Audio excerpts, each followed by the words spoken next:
Bukan tanpa alasan jika netizen Indonesia dijuluki netizen terjulit se-Asia Tenggara. Faktanya banyak keluarga selebriti dan pejabat yang depresi menghadapi perilaku barbar netizen Indonesia di media sosial. Atta Halilintar, Aurel Hermansyah, Thorik Halilintar, Alia Masaid, Fujian, Ayu Ting Ting, Ruben Onsu, bahkan Tisa Biani yang nyaris tak pernah bikin sensasi, kehidupan pribadinya diobok-obok netizen.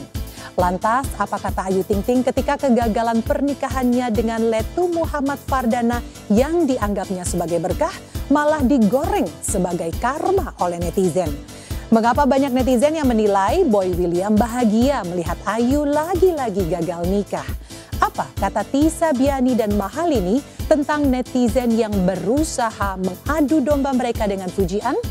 Apakah komentar pedas netizen mengganggu persiapan pernikahan Thorik Aliyah dan Azril Hermansyah Sarah Menzel?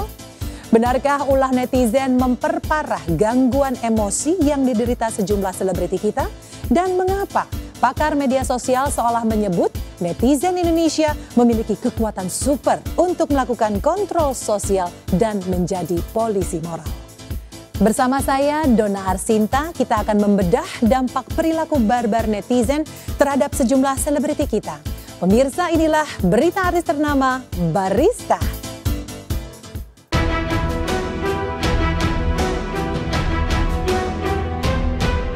Kehidupan pribadi pedangdut Ayu Ting Ting kembali bikin gaduh media sosial dan hiburan. Digadang-gadang bakal naik pelaminan bersama Letu Muhammad Fardana pada akhir tahun 2024. Namun baru pertengahan tahun, Ayu justru memutuskan tali pertunangannya dengan Dana. Ayu mengaku menyudahi relasi asmaranya dengan Dana pada 22 Juni lalu saat orang tua dan calon ibu mertuanya tengah menunaikan ibadah haji. Meski Ayu sudah menjelaskan bahwa ada masalah prinsip yang membuat hubungannya dengan Dana lebih banyak mudorot bila diteruskan. Banyak netizen yang tidak puas dengan penjelasan Ayu. Netizen seolah tidak terima dengan kalimat, biarlah itu menjadi privasi keluarga saya yang diungkapkan pelantun lagu Sambalado itu. Walhasil, prasangka buruk dan opini negatif bak bola panas yang menggelinding liar di media sosial. Bahwa memang pertunangan saya dengan Mas Dana sudah dinyatakan putus dari semenjak tanggal 22 Juni kemarin. Itu di antara kami, dan tanggal 27 hari Kamis kemarin itu di antara sama orang tua dan secara resmi. Ini keputusan bersama, tapi saya yang mengajukan dan sudah diterima dengan logowo oleh Mas Dana dan juga keluarga Mas Dana juga yang diwakili oleh Papa. Ada hal yang sangat prinsip buat saya juga gitu. Mungkin menurut saya baik, menurut Mas Dana tidak baik, atau mungkin sebaliknya gitu. Jadi itulah yang tadi saya bilang gitu. Tidak bisa kami jembatani itu gitu, makanya sampai terjadi seperti ini. Biarkan itu menjadi hal yang privasi buat saya dan juga keluarga gitu. Cukup saya, Allah, keluarga dan teman-teman saya aja. Biarkan itu menjadi, ya udahlah, jadi rahasia kami. Ya monggo saja, mungkin baik bagi Dana, bagi Ayu. Nah kita sebagai orang tua, maaf, itu udah takdir kok. Kalau pastinya saya nggak tahu, karena ini kan yang tahu kan mereka berdua. Ya, cuman saya dalam laporan itu, ya saya panggil seperti apa ya itu. Jadi mereka memang sudah sama-sama setuju untuk mengakhiri. Ya, kita sebagai orang tua ya harus menerima apapun adanya kan. Itu mungkin hikmah di balik itu lebih bagus. Karena mungkin dengan adanya nggak jadi, ya bagus untuk Ayu, bagus untuk saya kan. Apalagi sih, kan udah dibahas sama Ayu. Tanya aja Ayunya ya.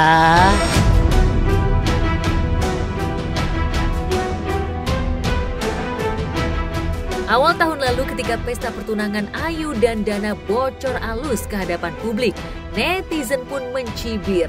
Mengapa kabar bahagia itu digelar secara tertutup? Bahkan saat itu sejumlah netizen hakul yakin pertunangan Ayu dan Dana tidak akan sampai ke jenjang yang lebih sakral, yaitu pernikahan. Bahkan saat Ayu menyebut pria pilihan orang tuanya itu sebagai calon suami yang paling cocok menjadi ayah sambung Bilqis putrinya, banyak netizen yang menyebut Ayu halu dan tidak realistis. Pasalnya, jurang perbedaan menganga lebar di depan mereka. Ayu janda 1 anak, Dana bujangan yang usianya 2 tahun lebih muda dari dirinya.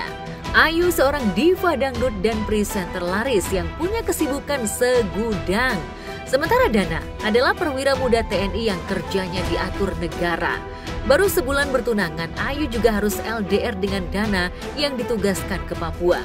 Mengingat pernikahan mereka yang begitu singkat, yakin LDR tidak mencuatkan miskomunikasi.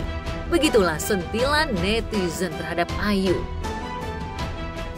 Gini, alhamdulillah gitu ya, saya selalu percaya sama Allah gitu. Saya selalu percaya qada dan kadarnya Allah gitu. Pasti rencana Allah lebih baik ke depannya untuk kami masing-masing, terutama buat saya. Karena Allah selalu menjaga saya dan juga Bilqis gitu ya. Saking cintanya Allah sama saya dan Bilqis gitu ya. Mungkin memang ini yang terbaik gitu. Ya, yang jelas saya berterima kasih gitu ya. Selama ini kedua belah pihak keluarga telah sangat baik gitu. Kita juga bisa masih bisa menjaga silaturahmi satu sama lain gitu. Ya karena kan memang berawal baik gitu ya. Jadi berakhirnya pun ya baik insya Allah. Yang penting kan hati kita sudah bisa berdamai dengan kenyataan dan kebenaran gitu. Itu kan yang paling penting menurut saya gitu. Atau juga nanti memang ada waktunya. Ya kenapa harus buru-buru juga gitu, santai aja. Ayu ketika menjelaskan tentang berita putusnya dia dengan Mas Dananya itu sebuah keberanian dan pola yang sama seperti biasanya Ayu tampilkan. Dia adalah perempuan yang lugas, tegas, dan juga ekspresif. Dia nggak nunggu lama-lama untuk ngasih tahu bahwa dia udah putus loh nih, gitu loh. Nah, adapun kemudian apa yang dia tampilkan, dia berusaha untuk menampilkan bahwa dia itu baik-baik aja. Dengan apa? Dengan senyum. Tapi apakah senyum itu benar-benar senyum baik-baik aja? Itu bisa kelihatan ketika dia menjelaskan beberapa kali senyumnya itu kemudian ngilang, ada tarikan ketegangan di sini dan turun sedikit dan kemudian agak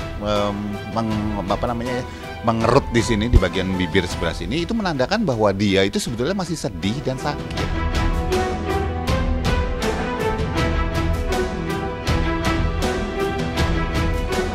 Mungkin sebuah kebetulan jika sentilan dan prediksi netizen tentang hubungan Ayu dan Dana menjadi kenyataan.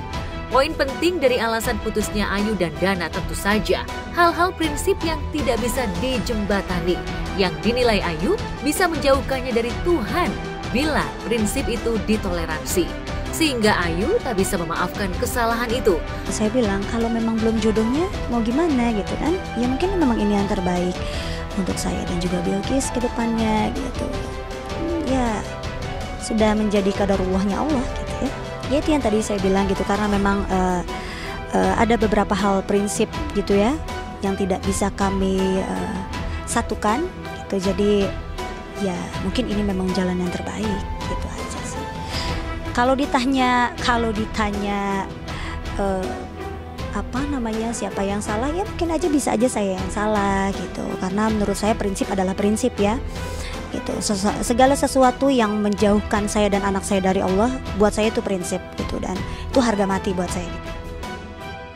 Sayang banget ya, padahal kirain ini bakalan jadi gitu sama Mas Dana, tapi ternyata gagal. Keluarganya juga udah deket, udah mateng lah kayaknya persiapannya gitu. Tapi biarpun gagal, tapi memang udah jodoh ya, jodohnya nggak ada yang bisa diatur sama kita, itu udah jodoh, udah di tangan Tuhan, udah takdir Tuhan. Jadi yang terbaik aja lah pokoknya buat Ayu Ting Ting.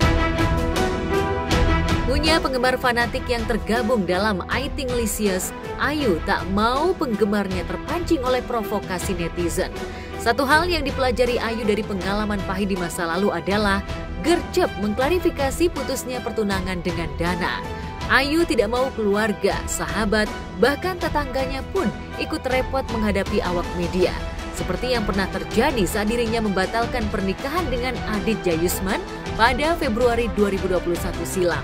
Akan tetapi, tidak sedikit pula netizen yang menggelontorkan isu miring bahwa alasan Ayu putus dengan Dana 11-12 dengan alasan putusnya Ayu dengan Adit Jayusman yang diduga karena tidak sepakat soal mahar pernikahan. Soal isu miring itu, Ayu seolah membiarkan netizen untuk berspekulasi, lantaran sebagai manusia biasa ia punya keterbatasan. Ayu tidak mungkin menghentikan apa yang berkelindan di benak banyak orang. Saya juga, karena kebanyakan orang bilang bahwa ini adalah campur tangan kedua orang tua gitu. Kebetulan ini memang keputusan saya pribadi, dan saya mengambil keputusan ini ketika orang tua saya memang lagi melaksanakan ibadah haji dan mereka memang masih di Mekah. Tidak ada campur tangan sedikit pun gitu dengan mereka gitu ya. Dan lagi pula kalau keluarga saya ikut campur, memangnya kenapa? Karena memang saya ini masih menjadi hak ayah saya, karena ayah saya belum ijab kabul, belum menyerahkan saya kepada orang lain gitu. Jadi wajar kalau masih kedua orang tua saya misalnya gitu ya masih pengen anaknya mendapatkan yang terbaik. Setiap orang tua pasti seperti itu. Sedih sih, soalnya kan Ayu juga orangnya baik banget ya, deket sama orang tua, ramah, kayaknya juga suka berbagi gitu. Tapi untuk pasangan kurang hoki gitu kayaknya. Kalau buat dari fansnya sendiri pasti sedih kalau ngelihat fans kita atau yang kita fansin atau pokoknya public figure yang kayak Ayu Ting Ting yang baik, yang ramah sama orang-orang, apalagi sama tetangga-tetangganya, pasti sedih. Ya, 2 hari pasca merayakan ulang tahunnya yang ke-32, Ayu menjomblo lagi. Status available dalam dunia percintaan tak lantas membuat Ayu ingin buru-buru mencari pengganti Dana seperti yang diungkapkan Ivan Gunawan. Doanya mata apa? Masih banyak laki-laki lain di dunia ini. Tapi emang nggak baik? Jangan nyerah, jangan menyerah. Buat saya apa yang disampaikan Ivan itu adalah sebuah celetukan-celetukan yang tanda petik ya, memang secara normatif bisa disampaikan dan selaras dengan kata-katanya. Tapi buat saya itu adalah bahasa Ivan untuk bilang no comment. Jadi sebenarnya Ivan nggak mau cerita apapun. Apakah dia udah tahu, apakah dicurhatin, apakah segala macam. Itu cara dia untuk ngasih tahu bahwa no comment. Tetapi untuk konsumsi teman-teman media, kemudian dilontarkanlah kata-kata, ya masih banyak laki-laki lain, jangan menyerah. Ayu juga tidak ingin buru-buru membuat konten tentang harapan cinta yang baru bersama Boy William. Tapi benarkah Boy William yang dulu gencar dijodoh-jodohkan netizen dengan Ayu masih berharap bisa menjalin kemesraan dengan Ayu seperti dulu? Meski kemesraan demi konten, benarkah Boy merasa satu frekuensi dengan pedangdut bernama asli Ayu Rosmalina itu? Mungkin sama seperti yang lain-lain yang ngelihat di berita atau nonton ya, ngelihat berita kayak gitu ya pasti ada kaget lah, kayak oh what happened, tapi it's okay. Maksudnya dia punya kehidupan, kita punya kehidupan juga, jadi jalanin kehidupan masing-masing. Apapun itu, pokoknya aku tahu Ayu adalah orang yang baik, aku kenal dekat sekali sama dia, dan doa aku untuk dia hanya yang terbaik aja. Apapun yang dia lewati itu hubungan mereka berdua aku nggak tahu. Jadi aku nggak terlalu bisa banyak komentar karena aku nggak ada di dalamnya. Tapi yang penting apapun keputusan seseorang ya kita hargai aja lah. Pasti ada alasannya. Yang seperti dia bilang dia butuh privacy ya kita hargain privasinya dia aja dulu. Jadi bukan rumah tangga gua juga itu kan. Jadi siapa gua untuk masuk dan nanya-nanya hal-hal seperti itu. Thank you aja buat orang-orang yang demen nge-support dulu. Buat saya gini, buat saya apa yang dia ketika dia sempat tersenyum terus dia narik biasa senyum lagi, buat saya itu adalah sebuah kabar yang mungkin secara empati dia pada Ayu, dia juga merasakan apa yang bisa Ayu rasakan, ikut sedih lah gitu sebagai teman. Tetapi karena itu maka dia memutuskan untuk no comment. Bahwa Boy kemudian agak canggung setelah adanya pertanyaan dari teman media terkait dengan masalah berjodoh dengan Ayu Ting Ting, itu cukup terlihat dengan ada perubahan gestur yang ditampilkan oleh Boy. Misalnya kemudian dia megang dagunya seperti itu, cukup terlihat lah gitu. Nah, kenapa bisa seperti itu? Gini, kedekatan Ayu dengan Boy itu memang terlihat sangat dekat dan bisa jadi sahabat yang dekat banget, ya. Dan tidak sedikit loh sahabat yang kemudian crossing jadi lebih dari sahabat. Banyak di luar sana, kasus di luar sana. Dalam kasus Ayu dan Boy, sayangnya seberapapun besar perasaan, misalnya ada perasaan Ayu Ting Ting pernah nge-cross, pernah deket lebih dari sahabat, dan juga Boy William lebih dekat daripada sahabat gitu, terbentur pada satu hal. Tahu nggak apa? Prinsipnya Ayu Ting Ting, nomor 1 adalah seiman. Hari ini di tahun 2023 lalu, Ayu dan Boy sempat mencetak viral lantaran mereka terkesan mengatakan bahwa kemesraan mereka bukan gimik semata. Ayu dan Boy sudah dekat ketika mereka sama-sama meretas karir dari bawah. Ayu bahkan sudah bertemu dengan Mama Yulianti dan Oma Lazuardi, ibu dan nenek Boy William. Namun di akhir tahun 2023, tiba-tiba saja Abdul Rozak dan Umi Kalsum mengisyaratkan bahwa mereka sudah menemukan calon suami untuk Ayu. Sejak itulah, netizen menyoroti putusnya tali komunikasi Ayu dengan keluarga Boy William. Lantas, apa kata Ayu ketika netizen menyebutnya ketiban karma lantaran perbuatannya di masa lalu diduga menyakiti perasaan orang lain?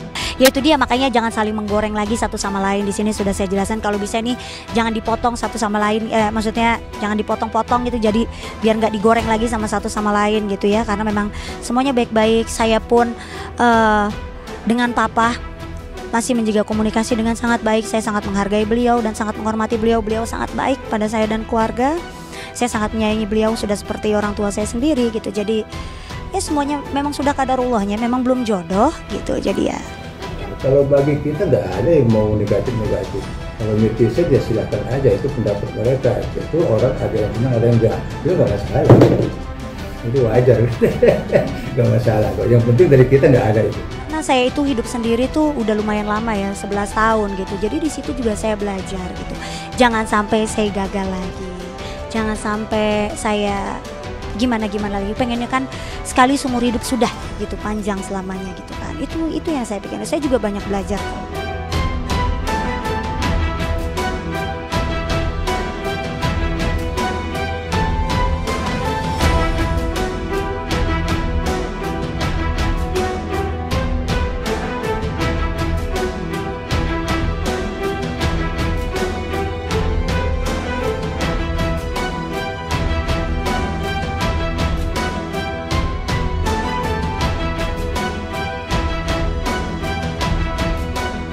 Susah atau senang, sebagian netizen tetap menyerang Ayu.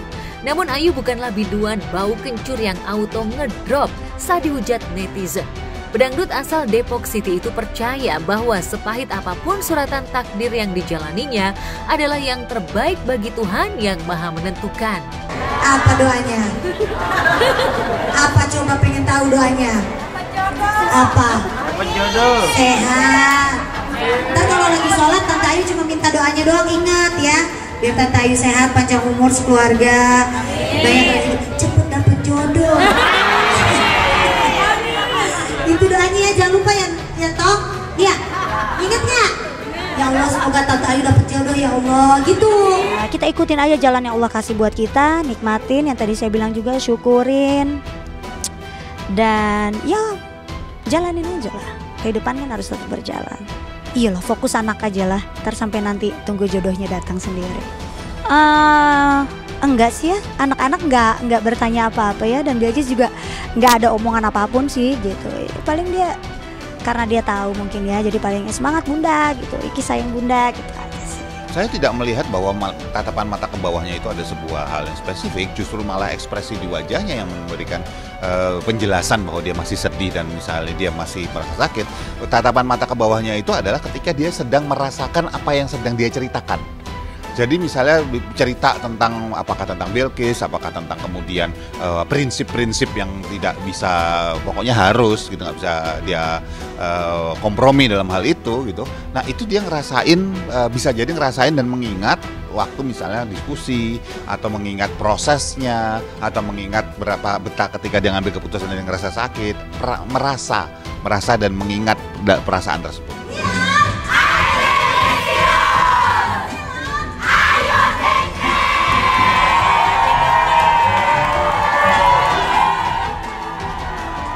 Ya harusnya sih dia cantik, artis, harusnya gampang ya dapet calon suami gitu. Cuman emang kayaknya untuk pasangan harus sabar lagi ya Bu Ayu ya, cari lagi yang bisa baik buat Bilqis, Bu Ayu, Buat Bu Ayu, semoga setelah ini dapat yang lebih baik lagi, dapat calon ayah buat Bilkis yang lebih serius lagi.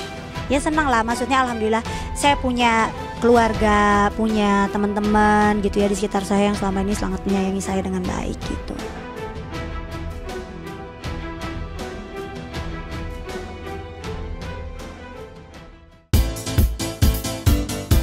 Di saat yang sama, Thorik Halilintar alias Mas Said, Fujian, Azriel Hermansyah, dan Sarah Menzel juga dibombardir hujatan netizen.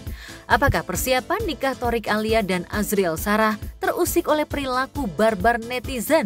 Benarkah mental Fujian ngedrop setelah disebut memiliki kulit gerhana dan aura maghrib oleh netizen?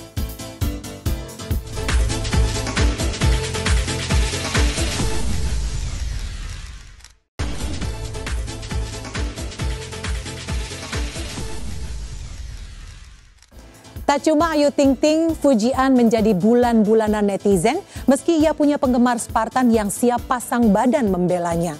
Adik ipar almarhumah Vanessa Angel ini disebut terkenal lewat jalur duka, eksis tanpa prestasi, dan memiliki kulit gerhana yang beraura maghrib sebagai simbol dari kulit gelap tapi jauh dari eksotis.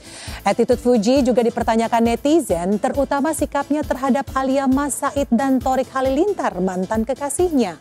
Lantas apakah persiapan pernikahan Thorik Alia sempat terganggu lantaran netizen terus mengkritik pernak-pernik pesta akad dan resepsi yang sudah mereka unggah ke channel YouTube? Benarkah Anang Hermansyah dan Ashanti sempat kewalahan membangkitkan semangat Azriel Hermansyah yang acap kali dibully karena dianggap pengangguran dan hanya mengandalkan materi pemberian orang tua?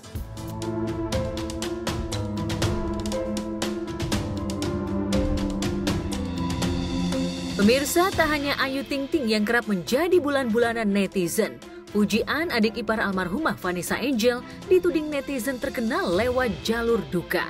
Pasalnya, nama Fuji meroket sejak meninggalnya sang kakak dan dirinya dipercaya untuk mengasuh Gala keponakannya yang harus menjadi yatim piatu di usia balita tanpa ada prestasi yang ditorehkan Fuji. Kehidupan Fuji seolah tak pernah lepas dari hujatan netizen. Teranyar, Fuji kerap disebut memiliki aura maghrib serta kulit gerhana. Lantaran kulit Fuji tidak putih dan jauh dari kategori eksotis. Lantas seperti apa Fuji menyikapi hujatan netizen? Jelek gak sih? Lucu banget. Insecure banget. Lu kenapa sih? Aku tuh soalnya baru booming juga dibilang Fuji aura maghrib. Ya, kulit aku emang gak putih. Ada apa? Fuji aura maghrib. Sebenarnya nggak apa-apa sih mau aura maghrib. Nggak, itu yang ngomong-ngomong dia kayak bilang dia jelek, bilang nggak cantik segala macam, itu sebenarnya kan bukan fakta ya. Maksudnya sebenarnya kalau misalnya dibilang aura maghrib juga nggak ada masalah, maghrib subuh semuanya juga nggak masalah. Cuman aku jadi bingung, emang ini nggak cakep ya? Padahal aku suka-suka aja loh kulit aku yang warna kayak gini. Ya bagus. Yang dulunya kemarin aku jadi pede keluar tanpa makeup, sekarang jadi kayak aku jelek tanpa makeup ya. Bingung juga Mas, kalau misalnya saya mau ngeluh, saya mau marah, saya mau kesel, emang bakal merubah segalanya? Nggak juga. Jadi ya udah marah cukup 5 menit, habis itu ya udah lanjut lagi bekerja. Jika awalnya Fuji tak ingin menanggapi hal tersebut, namun entah mengapa emosi Fuji tersulut saat salah satu netizen menyebut dirinya aura maghrib di kolom komentar media sosialnya. Benarkah Fuji kena mental lantaran kerap disebut aura maghrib? Kok waktu itu kalau bilang sekarang udah psikiater juga kok? Iya. Iya. Apa kata psikiater lu kenapa? Aduh janganlah sedih, masa psikiater ngomong aku kasihan. Aku juga berusaha ya? untuk mengutarakan, tapi aku kadang nggak ngerti aja. Apalagi yang harus diutarakan, aku ngerasa aku udah utarakan 100%. Tapi mereka bilang belum. Cuman aku kayak udah semua deh. Masih ada lagi ya? Gitu. Mukanya orang bilang aura maghrib, which is for me lucu. Maghrib itu cakep, ada sunset. Maghrib itu kalau misalnya di Muslim waktunya untuk apa? Misalnya maghrib Sholat. Untuk sholat. Atau dan buka puasa. Iya. Right? Indah banget loh waktu itu. Terus kenapa tiba-tiba artinya jadi gelap, jadi kotor? Cuma gara-gara mulut netizen nih. Jujur aku juga capek, lama-lama tuh capek, risih. Dari yang awalnya biasa aja sampai kayak, emang semakin.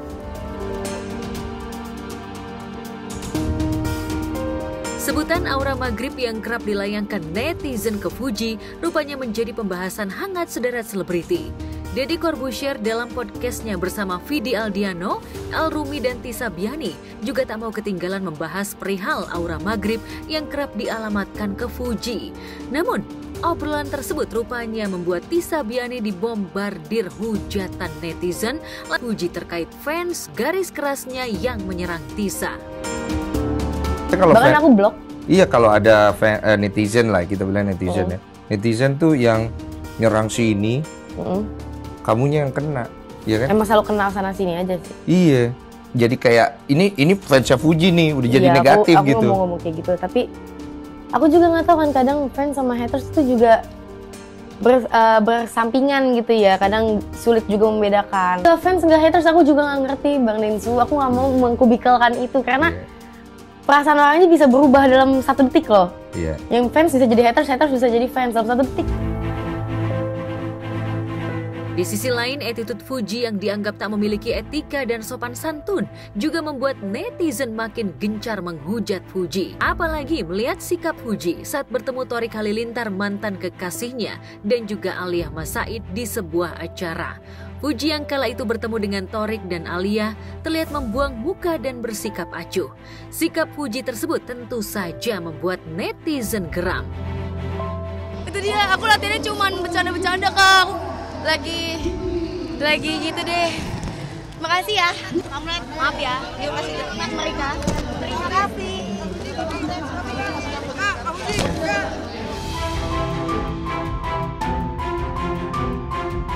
Sama halnya dengan Fuji, pasangan Thorik dan Alia juga kerap menjadi bulan-bulanan netizen. Apalagi sejak keduanya menggelar acara lamaran. Apalagi ucapan Lenggo Geni Faruk ibunda Thorik terkait gelar haji yang disandang Thorik membuat adik Atta Halilintar itu terus mendapat hujatan netizen. Meski sempat risih dan down di tengah persiapan pernikahannya dengan Alia, namun Thorik rupanya berusaha untuk mengambil hikmah positif dari hujatan netizen kepadanya.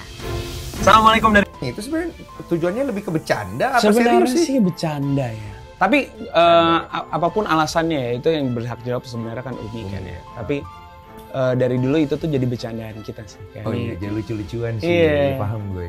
Jadi Pak Haji, tapi kalau menurut gue ya, apapun itu mau lucu atau gimana, itu gue ngelihat di situ emak gue tuh emang mau nunjukin kalau dia tuh benar-benar sayang sama gue. Pas keluar ya haji itu gue jadi nggak kepikiran sama sekali. Malah hilang momennya ya. Nggak, maksud gue jadi nggak kepikiran sama sekali hal itu gitu. Ketika itu terangkat ya, maksud gue lucu-lucu aja gitu. Amin, insya Allah mungkin itu bisa jadi doa. Mungkin tahun depan bisa kesana beneran gitu ya. Terus tentang gue tahu cerita di balik itu yang mama gue perjuangannya naik haji bawa-bawa gue yang 56 hari. Of course itu nggak dihitung lah. Maksudnya itu ya paham. Iya. Tapi kan itu kan jadi pembahasan netizen. Iya paham gue. Gue ngerti lah keresahan lo. Iya paham gue.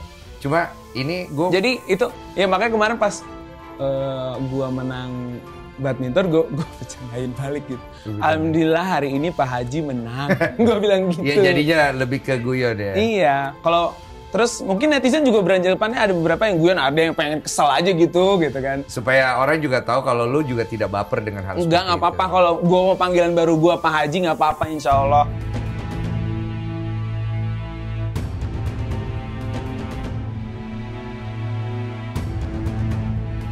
Di balik banyaknya hujatan yang dialamatkan kepadanya, namun Thorik bersyukur banyak fans dan netizen yang juga kerap mendukung dirinya dan juga Alia.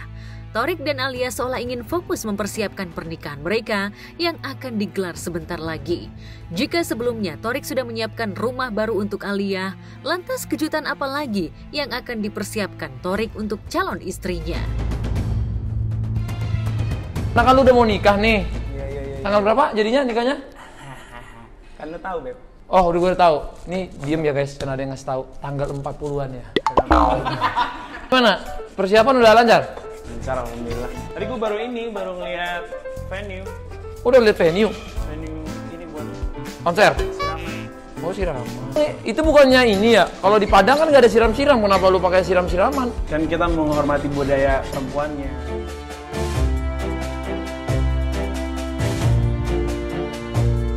Di sisi lain, Azriel Hermansyah juga kembali menuai hujatan pasca melamar Sarah Menzel kekasihnya beberapa waktu lalu.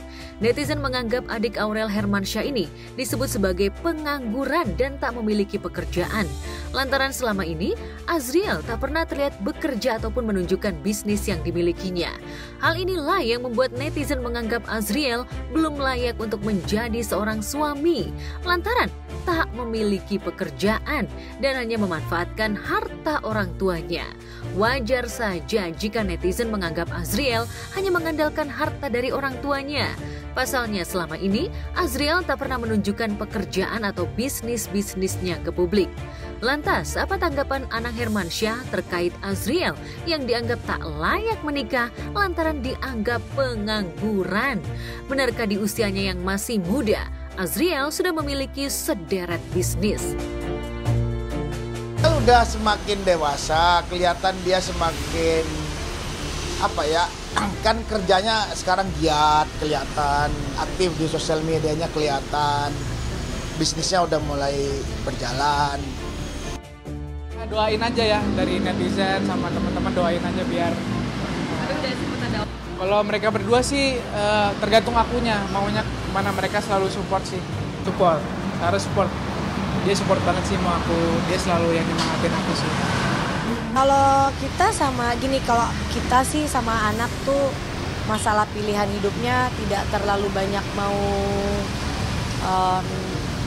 ikut-ikutan selama kita lihat memang jodohnya yang memang dia pilih, alhamdulillah nggak kenapa-kenapa gitu. Itu kan pilihan hidup dia.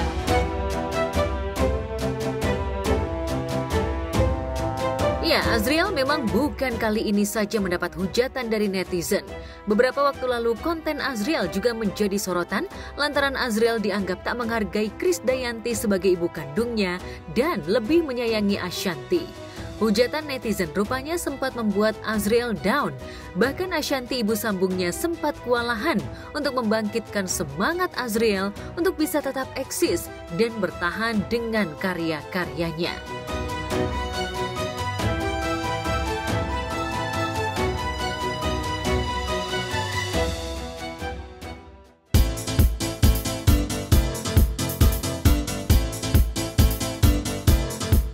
Lalu benarkah Fujian sempat menyerah menghadapi netizen Indonesia sehingga sempat berniat ingin mengakhiri hidupnya?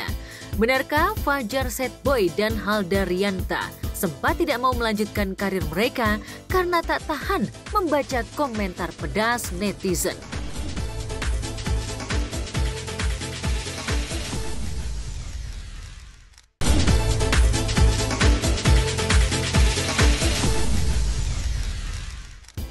Selama tidak menjurus fitnah dan pencemaran nama baik, sederet selebriti bersikap masa bodoh terhadap kejulitan netizen.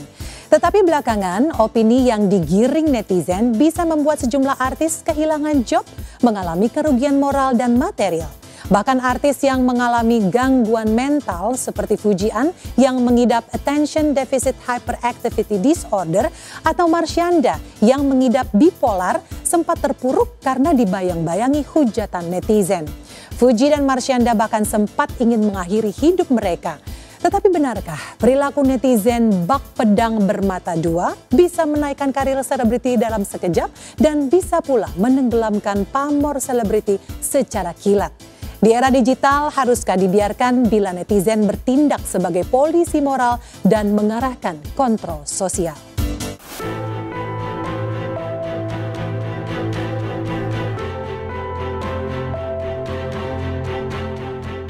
Tanggal 10 Juni lalu, warga Plus 62 merayakan Hari Media Sosial Indonesia.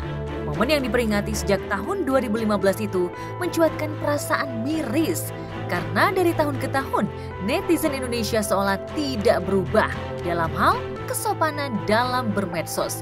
Setidaknya sejak tahun 2019, netizen Indonesia menjadi netizen terjulit se-Asia Tenggara dan masuk dalam 10 besar netizen paling tidak sopan sedunia. Haruskah tren buruk itu dipertahankan dan mencoreng Indonesia yang dulu terkenal dengan sopan santun dan adat ketimurannya?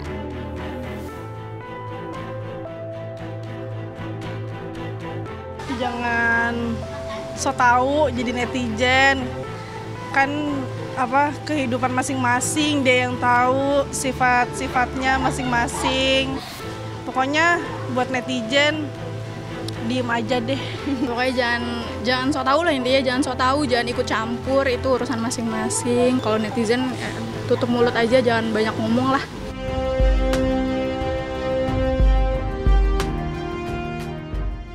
Pasti sejak 2019 hingga kini, sederet selebriti harus berurusan di jalur hukum dengan sejumlah netizen penebar fitnah plus berita hoax. Sebut saja Ayu Ting Ting yang pernah terlibat saling lapor dengan haters Kartika Dewi, Inces Syahrini yang berhasil memenjarakan 2 haters yang mencemarkan nama baiknya, Dewi Persik yang tahun lalu melaporkan 2 haters penebar fitnah, atau Ruben Onsu yang keluarganya berulang kali dibully di media sosial, sempat merasa tidak tenang oleh sikap barbar netizen Indonesia. Oh ya, tolong netizen, jangan menggoreng-goreng ini lagi. Nanti dari sini ke pihak sana digoreng-goreng lagi gitu. Nggak perlu lah. Dewi Persik gitu. Ada bagian yang Mami ucapkan mungkin Mom ya. Kan mandul itu kan harus sesuai dengan apa kata dokter kan. Hanya dokter yang bisa tahu saya itu mandul atau enggak. Gitu kan. Jadi kalau misalkan perempuan itu tidak bisa belum. Yang ini lanjut yang ini. Ya harus lanjut dong Mas ini. Oh lanjut. Kemarin kan panjang dong kerjanya. Dia yang nantangin dulu. Panjang lagi kerjanya. Kan katanya bilang tidak ada yang bisa manggil saya katanya kan. Oh, iya. Karena tidak pasalnya apa gitu mulu kan. Nah, udah sama polisi ternyata udah dijemput. Saya nggak ada lelah lah buat saya masih dikasih nafas, masih dikasih kaki. Saya yang penting saya tidak melakukan saya main pukul sendiri, saya tidak main tangkap sendiri gitu ya. Walaupun ya mungkin menyelidiki, melihat siapa pelakunya, siapa ini ya.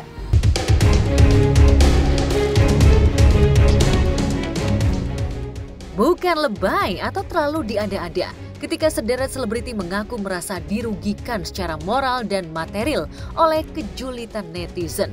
Pasalnya banyak artis yang kehilangan job atau putus hubungan dengan pihak endorsement ketika netizen sukses menggelontorkan opini negatif tentang mereka. Tidak sedikit pula selebriti yang mengalami gangguan emosi dan mental karena tak sanggup membaca komentar negatif netizen. Fuji An yang sejak kecil menderita Attention Deficit Hyperactivity Disorder atau ADHD sempat terpuruk ketika semua yang diperbuatnya seolah dianggap salah oleh netizen yang maha benar. Fuji bahkan sempat ingin mengakhiri hidupnya karena ingin bebas dari hujatan di dunia. Berbeda dengan Fuji An, Marshanda yang sudah dibully warga plus 62 sebelum era digital mencuatkan istilah netizen, sudah bisa kompromi dengan sikap netizen yang kadangkala julidnya kebangetan.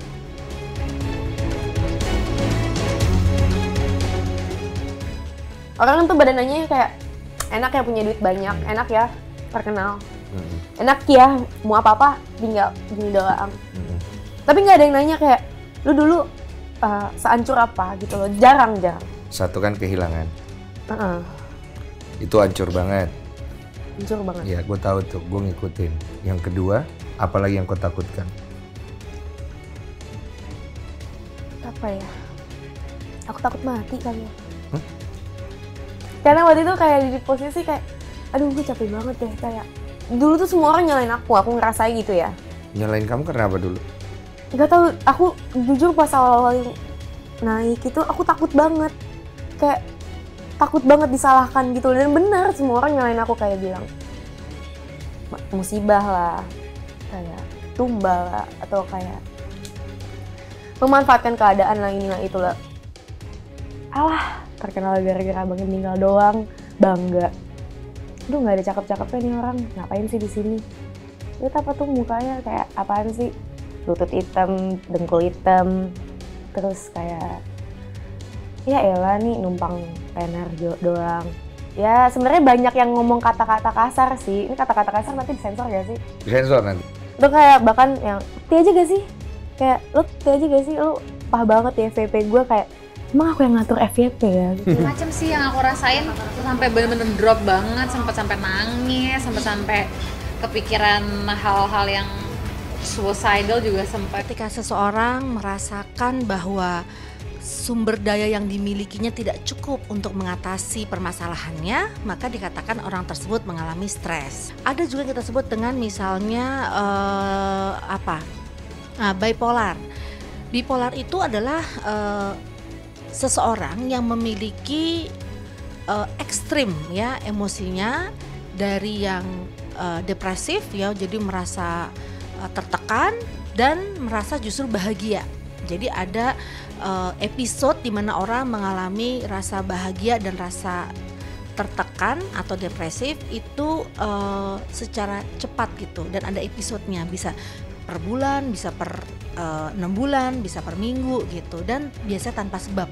Nah memang semua gejala-gejala atau symptoms dari mentally disorder itu semua ada treatmentnya. Tentunya kita berkolaborasi dengan psikolog dan psikiater. Psikolog itu untuk melakukan psikoterapi, dirubah mindsetnya, dibuat dia lebih berharga atas dirinya, dia bisa menenangkan dirinya, dia punya teknik-teknik untuk relaksasi misalnya. Tapi kalau ke psikiater itu biasanya ada yang namanya medikasi, yaitu diberikan obat untuk biasanya distabilkan hormonnya atau neurotransmitter di otaknya. Kalau gangguan depresi, ya kita sambil psikoterapi kita kasih obat antidepresi. Cuman obat antidepresi ini bekerjanya lambat. Setelah diminum 1-2 minggu baru kelihatan khasiatnya. Jadi masing-masing gangguan jiwa ini kita tidak boleh mengharapkan dalam waktu singkat akan berubah kembali ke normal, tidak. Apalagi kalau menyangkut perilaku atau kebiasaan pola pikir yang tidak betul, itu kita harus pendekatan dengan sabar, dengan kasih sayang, sehingga yang bersangkutan tidak merasa tertekan. Kalau gangguan cemas, depresi bisa sembuh total. Tapi kalau gangguan kepribadian, ini perlu waktu lama dan perlu kerjasama antara yang bersangkutan dengan keluarganya, dengan lingkungan sekitarnya, dan juga dengan terapisnya.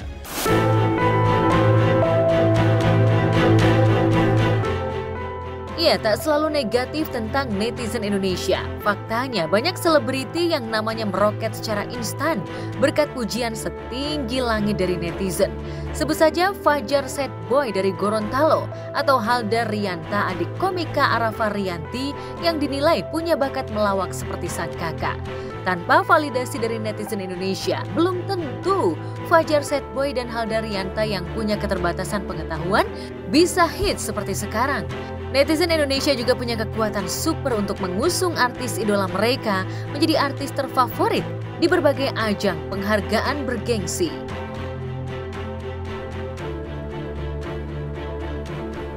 Bersama lagi Halda Rianta yang membawakan acara ini, semoga semakin viral, jaya-jaya. Hai. Lu berarti lebih suka yang cepet gitu ya? Pokoknya gue sukanya yang dadakan. Tapi gue nggak suka kalau misalkan gue diintitin gitu, diuntit, diambil, dikintilin gitu. Kayak kan gue anak lu diintilin, kayak di stalkerin. Nggak lah, idol emang di stalker. Enggak, maksudnya sampai diikutin gitu loh. Ada yang sampai fanatik. Apa yang mau saya sombongkan, nggak ada.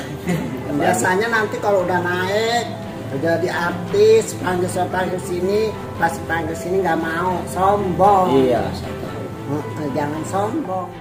Aku tuh berusaha ngeblend dan berusaha supaya aku tuh bisa masuk ke frekuensi kamu.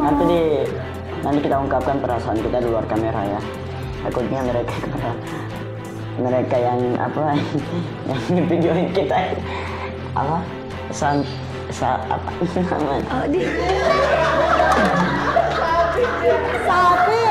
Sapi, tahu aja udah ketawa. Kalau komentar netizen itu nggak ada pengaruhnya sama karir dari public figurnya. Kalau kita pelajari ilmu komunikasi kan begitu. Yang bisa kita kontrol tuh respon kita terhadap komentar itu gitu loh. Dia nggak akan bisa mengatur pikiran orang. Orang mau komentar apa saja terhadap Torik, terhadap ibunya, terhadap Ayu Ting Ting. Dia nggak akan bisa mengatur. Yang bisa diatur oleh Ayu Ting Ting, Torik, segala macam lah yang sering muncul di medsos, Raffi, segala macam, respon dia. Bagaimana dia mengelola komentar itu. Nah, itu yang berpengaruh terhadap karir dia gitu. Outputnya, kalau hari ini misalnya Torik atau keluarganya segala macam, Ayu Ting Ting marah, mencak-mencak terhadap netizen, nah itu pasti akan berpengaruh gitu loh.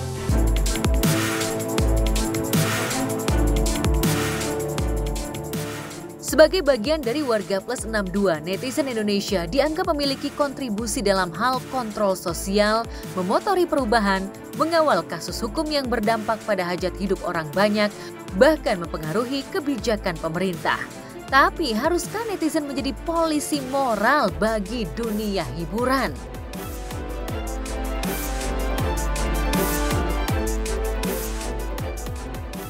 Batas antara netizen dengan public figure ini sudah mulai tipis.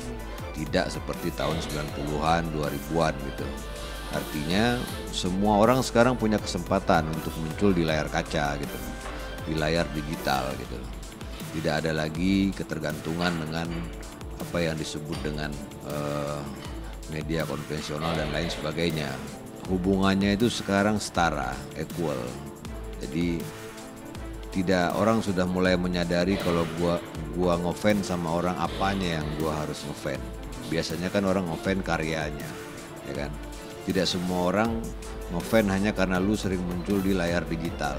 Netizen itu sebetulnya salah satu fungsi yang utamanya menghilangkan ya ABS di kantor gitu kan. Jadi misalnya kalau dalam satu instansi ada bawahan dari seorang menteri mengatakan kerjanya bagus. Yang membuktikan bagus atau tidaknya kan ya pendapat dari netizen itu. Jadi netizen itu istilahnya memberikan pendapat tanpa ditanya.